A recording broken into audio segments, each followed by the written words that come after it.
And also, I think it was very interesting, Kuro, obviously, at the beginning of it all, when you guys won game one. You were all popping off, you were going crazy, but it was very important to you, wasn't it, Kuro, to sort of be able to reset the team, because I guess you've been in many situations before where you've won the first game, it's been back and forth, but for you, is it just much more important to sort of look back at what the mistakes were that the team made were, rather than sort of just thinking ahead, we won, we're amazing, this is going to be easy?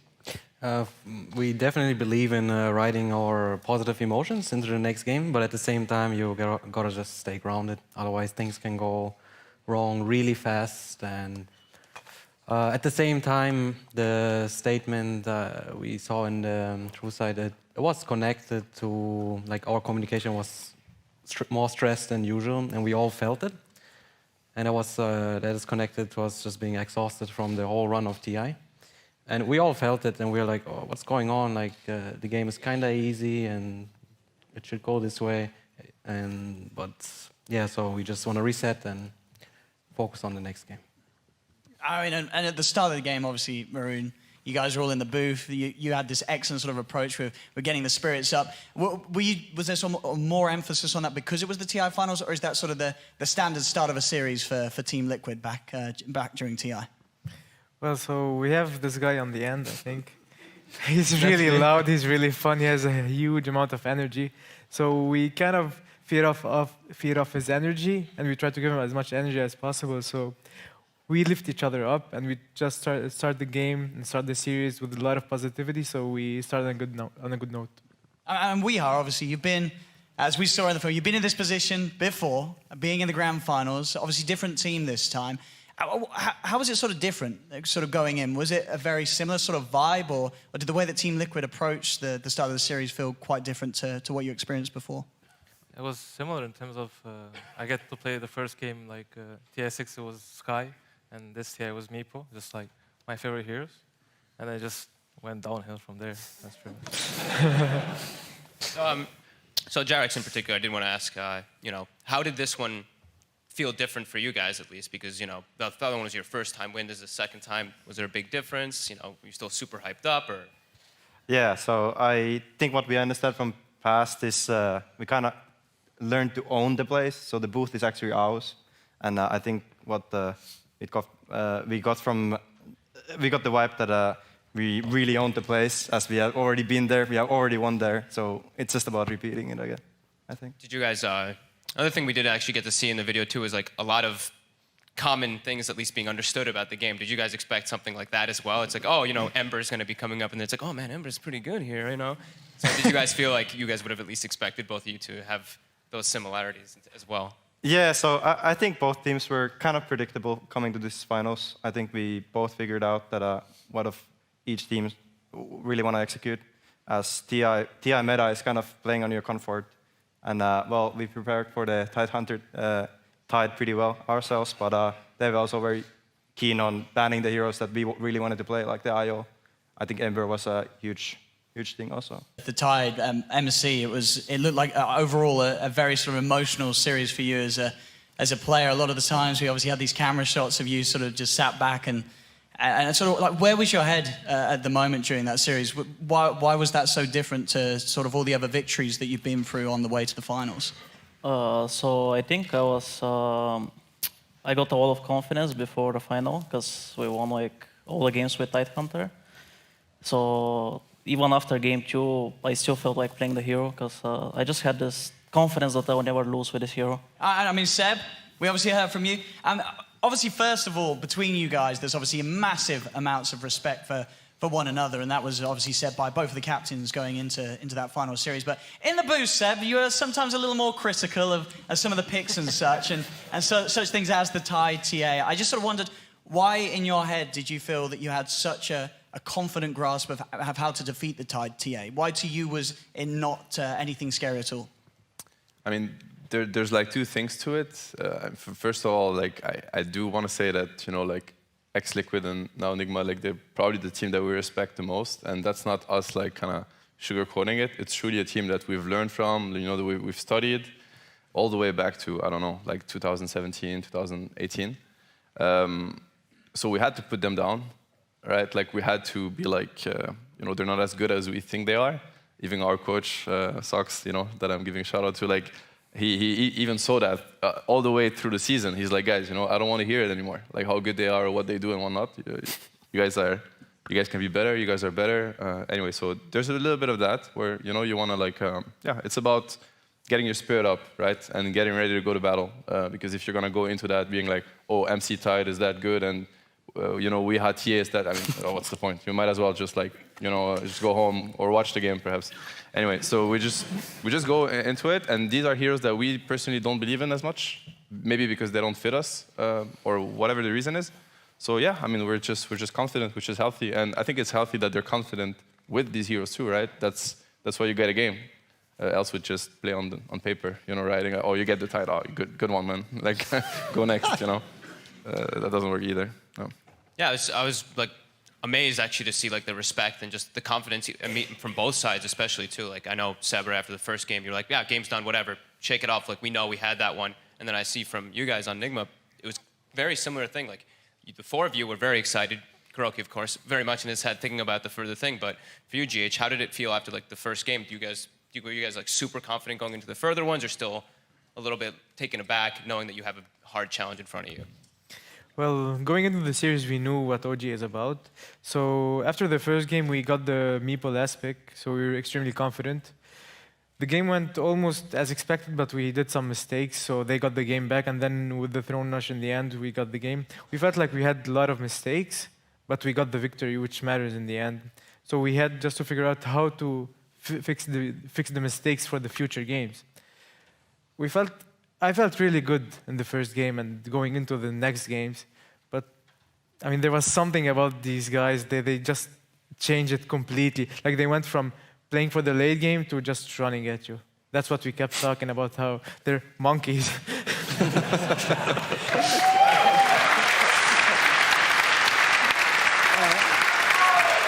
And so, whilst we're on the topic of the first game, as I said, there's obviously a lot of respect between you guys, and there is something that we can actually show you all. Of course, earlier today, we had both of the teams get together and watch a screening of True Sight in private, and we filmed all of their reactions. So we have a little teaser to show you right now. The rest of it, the entire video, will be uploaded tomorrow. So tomorrow, you'll be able to watch through the whole thing again alongside OG and Team Nigma. But going back to, so this clip is going to be from game one. And it's a bit of a build-up to the Roche fight where things started to take a bit of a turn back in OG's favor. So it's very interesting to see, just have a look at how the players sort of react to seeing what occurred. Am I gonna... Yeah, what's your team, man? Look, I'm gonna buy back now. No, I'm gonna run this still on mind control, mind control. No! No! What you doing? Why? Why? Mind control! There's no follow-up! They've got it! Oh my god! Oh my god! And look at the goal difference! Just bring up the graph. Look at this. Look at that. Encapsulates the final. I mean, isn't that just great to see? Seeing the players react like that.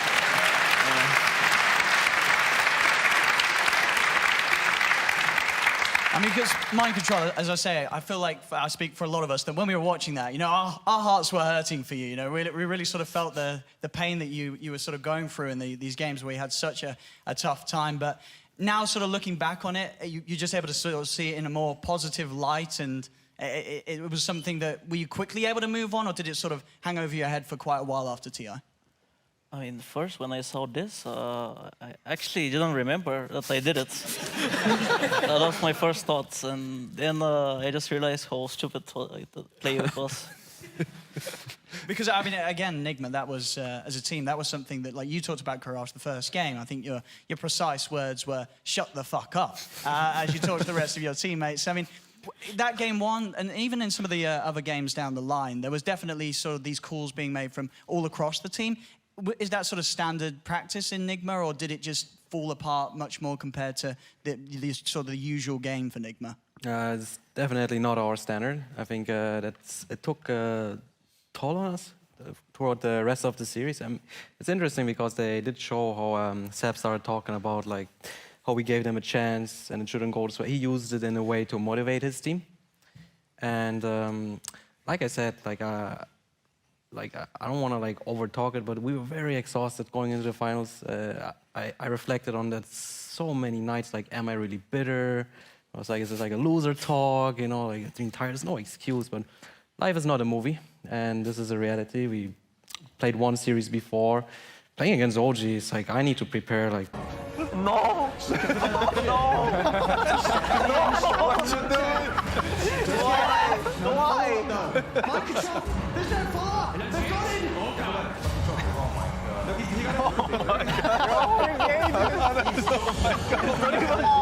Oh my god! Look at the goalkeeper! Just bring up the graph. Look at this. Look at this. Encapsulates the finals. I mean, isn't that just great to see? Seeing the players react like that.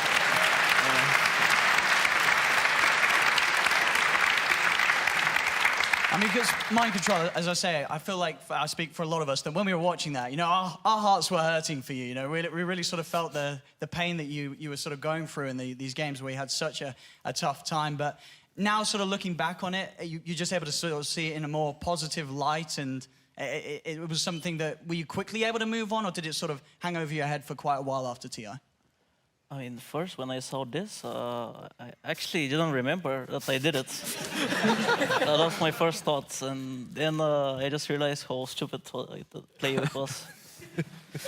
Because I mean, again, Nigma, that was as a team, that was something that, like you talked about, Courage, the first game. I think your precise words were "shut the fuck up" as you talked to the rest of your teammates. I mean, that game one, and even in some of the other games down the line, there was definitely sort of these calls being made from all across the team.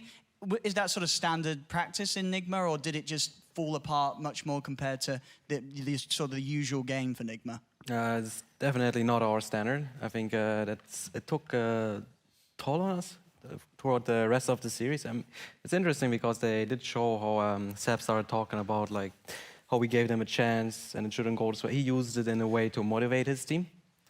And like I said, I don't want to like over talk it, but we were very exhausted going into the finals.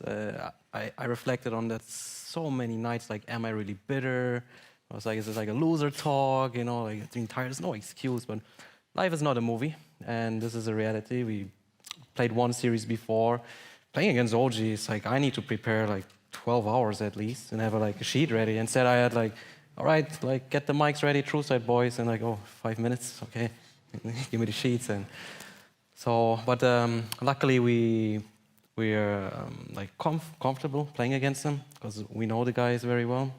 But once again, if we had the chance to play them properly, they might have just won anyway. But I think we could have given them and the audience like much better games. So on the other side, Johan, you guys, how do you feel going into that last series, of course, being able to watch them? Do you think it was massively beneficial to you guys, of course, being like more rested and also just getting to see them play right before that?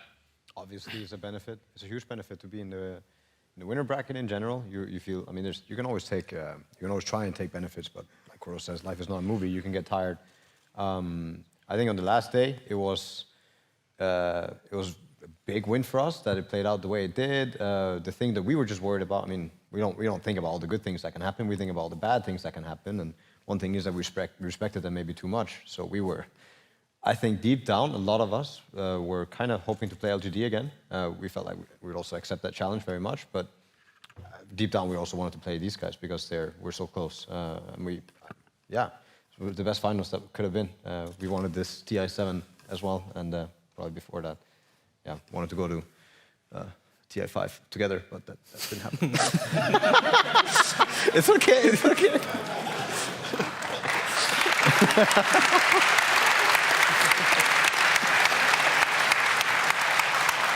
And Topson, we've got to talk to Topson. Wait, can we just have a round? Topson, 100% TI win rate here on this man.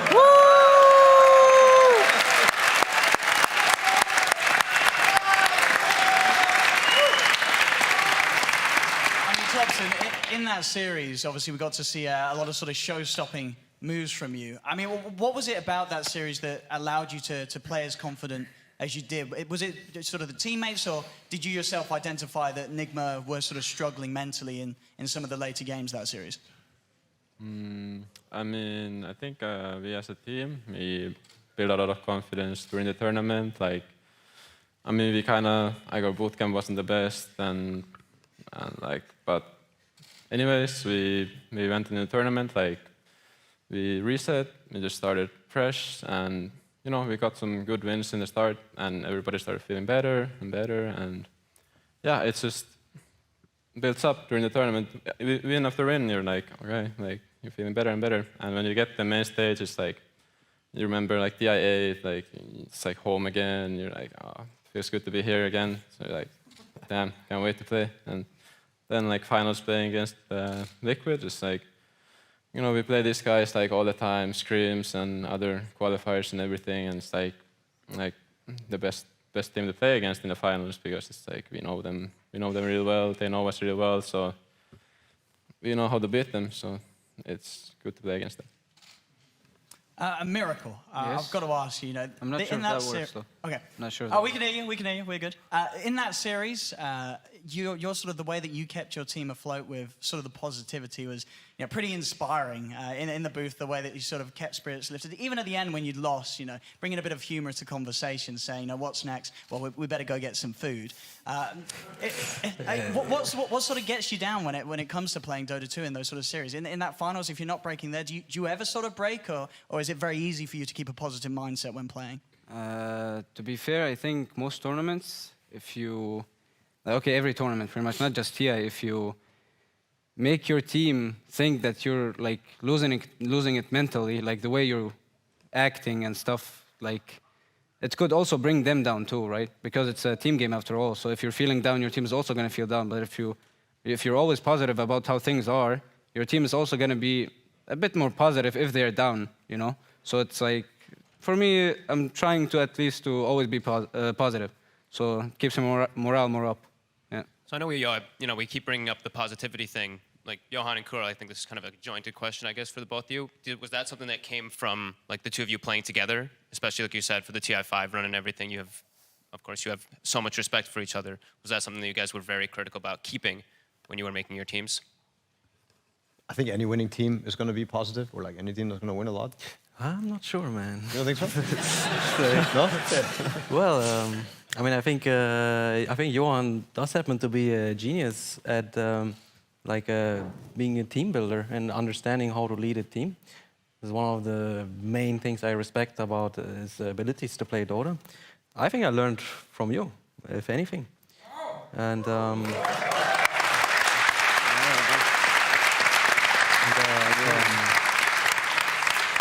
yeah, so I think so we figured out, all right, like these things are important to lead a team, positivity and what's around it. And yeah, at the end of the day, I think all of us here, we also just want to have fun. And you know, when you play these toxic pops, and it's not fun.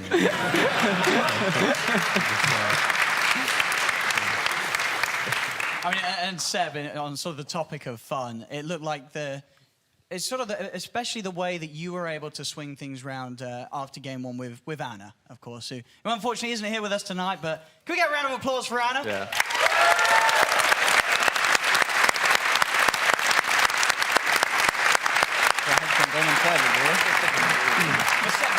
The way that you dealt with Anna, obviously after that first game where you guys had this very rough sort of a defense, and the way you were very quick to approach him and realize that, you know, this is where you've got to step in and sort of be the man to have the shoulder there for Anna to sort of just lean against and talk to. Did you just know straight away, sort of as that game was ending, that is exactly what you had to do as soon as you got out of the booth? Yeah, I mean, we're honestly, like, in this team, we're literally brothers. Like, I feel like competitively, at least, I know them as much as I know my own brother, and it's the same. So I don't know his tone, his look. You can tell exactly what's going on if he's lacking a little bit of confidence, or he's feeling down, or sometimes it'd be the opposite, right? Somebody would be like good enough, or maybe he'd be too high, up on energy and whatnot. And no, I mean, after that game, he felt like he let us down. That's how I felt. That's how we all felt, I'm sure. Like that he kind of owed us or something. And the only message that we wanted to get across is like, hey man, like we just want to play with him. You know, we just want to, whether we're gonna win with him or lose with him, it doesn't matter. we just don't want to, would even not want to win without him. You know, we'd rather lose with him. We just want him to be himself. And I mean, he didn't want to buy back. He didn't want to buy back. That's it. You know what I mean? Like, we were meant to lose this game, but we just needed him for the next games. And look what he did, right? That's Anna in a nutshell. Is like, he's going to do this one mistake, and next thing you know, he's playing Ember, and he's just styling on everybody, you know? And would we be against him? He'd win the game 1 versus 9. That's how I feel, you know, how much he can do with this game. So, no, I mean, I'm you know, obviously, we're all wish that he'd be here tonight. But yeah, big shout out to Anna. I mean, he's like one of the best players that ever touched that game. That's how I feel. And yeah. So, Seb,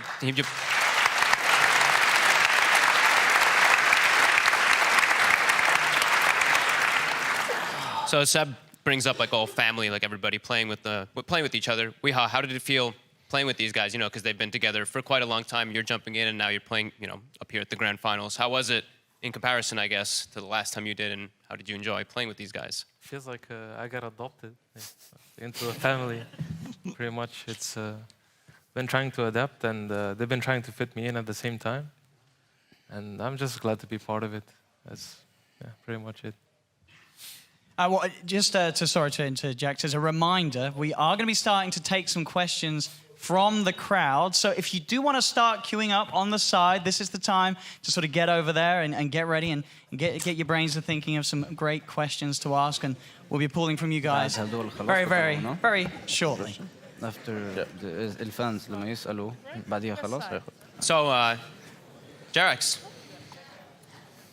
did you enjoy watching all that though? You know, your performances in particular. I'm going to start bringing a couple more about specific heroes. You know, this Tiny. We saw you play it over and over and over again, and we did see in comparison, you guys on Nigma were mentioning you don't really play the 4-position Tiny. It's kind of going to go back and forth here. Did you feel that one was so crucial and instrumental to you guys, of course, winning the finals here?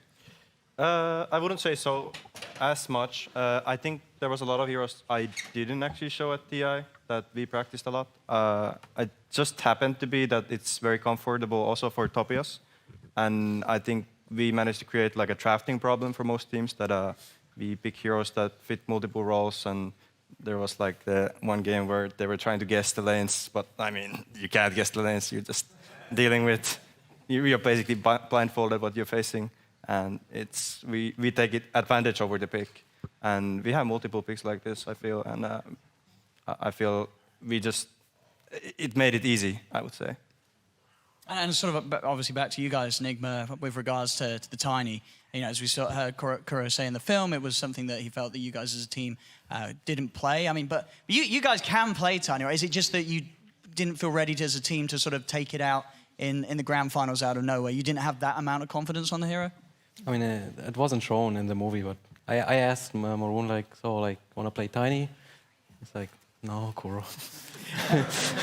A lot of these heroes take a lot of confidence, and sometimes in the tournaments you don't feel the hero, so it makes it really hard to play it, because if you don't feel confident playing the hero, you're not going to perform on it. So that's how I felt in the exact moment. That I felt that if I would play it, and I haven't played it in a while, even though I know that I can play it decently, I'd say, I would say that I wouldn't play it to the level of the other heroes that would play. Sort of on the sort of topic of confidence, would you say the same? We are obviously looking back. You played a lot of the TA. Is that something that you sort of say, I wish I had done something else, or were you sort of happy that in the moment you still went with the hero that you were most confident on? Because that definitely seemed to be the case. You know, each draft it was very, very much, you know, you and Kuro sort of back and forthing about what was available, and you wanted that TA because it's one of your strongest heroes. Well, we did win with the hero a lot up until this point. I don't regret picking this hero. I think we could have done better on these games, and I'm happy it went the way it did because now I can play something else. You know. Yeah. So, Johan, how do you bring this energy? Like I watch them, you know, I watch Nigma going in the booths and stuff. You guys had this amount of energy, but you somehow, like, you just yelling and screaming every single time, walking up. You're like, who's walking with me? Getting in the stage, you're just banging, getting everything going. Like, how do you do this after, you know, such a long tournament that really was? Yeah, I mean, one thing is, of course, good rest and good mindset helps. I honestly, I couldn't really tell you. I felt like an animal for that entire TI. Like a monkey, to be specific. Yeah. Different kinds, I think, different days. But yeah, I felt fired up. Like it was wild. And it's also the team that I mean, we had a really rough boot camp, and I also think we bounced back 150% kind of from being in a slump and being rough games and stuff. And then as soon as we started winning, it was infinite power, infinite power. We're looking at the Nigma, as a team, before you sort of go, I mean, Cora, any sort of final words that you'd maybe want to say to OG, or in just terms of how you sort of feel the sort of upcoming remainder of the season is going to look for you guys? I know you, in the film, you had a lot of connections to sort of spirituality and stuff. I just wondered how that's sort of driving you forward for the rest of this Dota Pro circuit. Yeah, first of all, I want to thank everyone here for coming, and I want to thank Valve for making this masterpiece. And for the next season, we'll just try our best like we always do. It's an endless grind. For OG, I hope they'll just create their new team. To be honest, it doesn't feel quite the same. I'm really mad at these two guys. What did you point? But I understand where they're coming from, since I've been playing for a very long time myself, and all the respect to them. And one more shout out to Jerix and Sepp especially, please, and Arno, who's not here.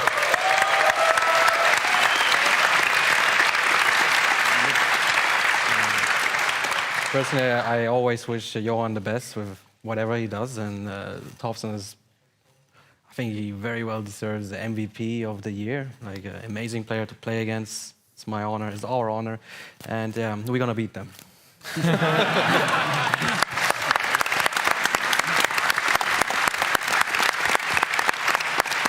Well, as mentioned before, it really has been an absolute honor for you, Team Nigma, to come here as, of course, not the losers, but I'd say so the second place winners, wouldn't you agree, really, of that TI? You know, we don't do losers here.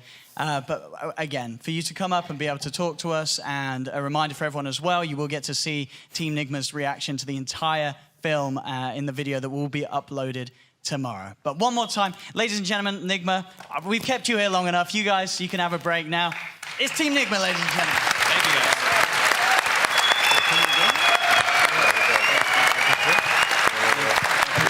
Have a good one here, bro. Are you just Yeah, a little bit more.